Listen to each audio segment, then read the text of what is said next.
सुरुवात करूया एका धक्कादायक आणि संतापजनक बातमीनं।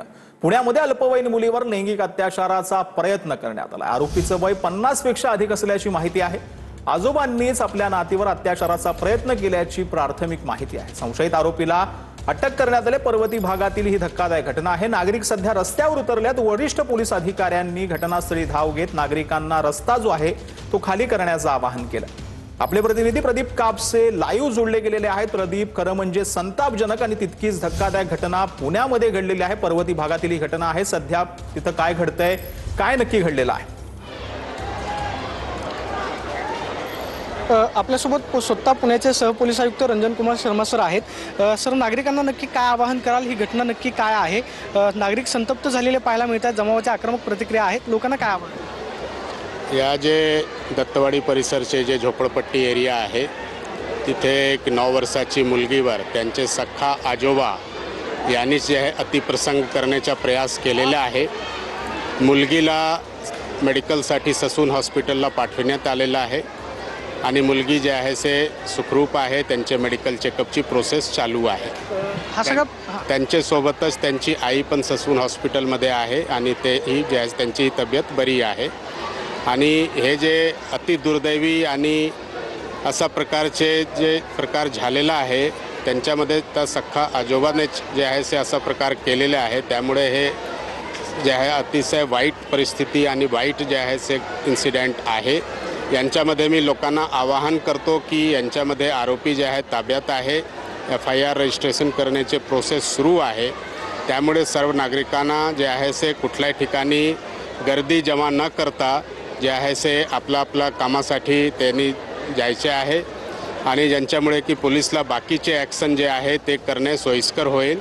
तर सर्व नागरिकांना हेच आवाहन करण्यात येत आहे की जे थोडा इथे 400-500 लोकांची गर्दी जमा आहे ते लोक जे आहे से आपल्या घरी जावा, आपल्या कामासाठी जावा।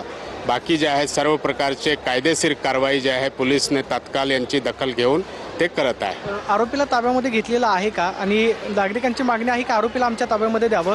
एक व्हिडिओ पाहायला मिळतोय की नागरिक संतप्त झालेले होते की आरोपीला घेऊन जाऊ नका, आमच्या ताब्यामध्ये जा। याच्यावरती काय गुन्हा दाखल होईल आणि मुलीची सध्या तब्येत जी आहे ती कशी आहे? मुलीची तब्येत आता बरी आहे आणि त्यांचे मेडिकल प्रोसेस जे आहे से ससून हॉस्पिटलमध्ये चालू आहे आणि आरोपीवर जे आहे से गुन्हा दाखल करण्याच्या प्रोसेसही चालू आहे।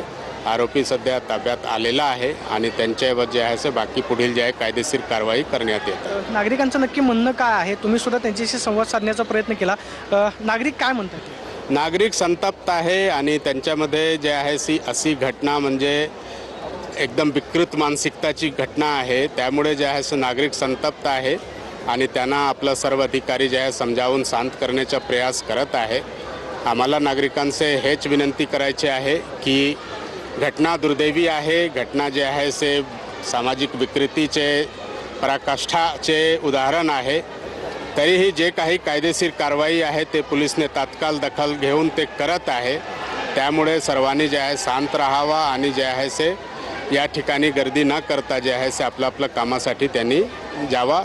त्यांचे अजून काही मागणी असतील, जे कायदेशीर मागणी असतील ते नक्की पोलीस जे आहे त्यांची दखल घेऊन त्याप्रमाणे कारवाई करणार आहे। नसरापूरमध्ये प्रकरण फास्ट ट्रॅकवरती चालवण्याची मागणी होते। या प्रकरणामध्ये सुद्धा हे प्रकरण जे आहे ते फास्ट ट्रॅकवरती चालवलं जाईल का, जेणेकरून आरोपीवरती लवकरात लवकर कारवाई जी आहे ती केली?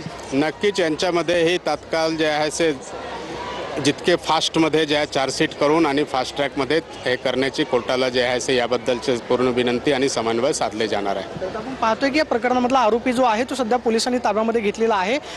पुण्याचे सहपोलीस आयुक्त रंजन कुमार शर्मा नागरिकांना आवाहन करतायत, आरोपीला ताब्यामध्ये घेतलेला आहे। कायदेशीर प्रक्रिया पुणे पोलिसांनी सुरू केलेली आहे। त्यामुळं इथं गर्दी न करता आपण आपापल्या कामाच्या ठिकाणी निघून जावं अशा पद्धतीचं आवाहन पुणे पोलिसांनी केलेलं पाहायला मिळतं। सचिन, संपूर्ण हे प्रकरण जे आहे ते धक्कादायक आहे। सख्ख्या आजोबांनीच आपल्या नातीवरती अत्याचाराचा प्रयत्न केलेला आहे। 50 वर्षांपेक्षा अधिकचं वय जे आहे।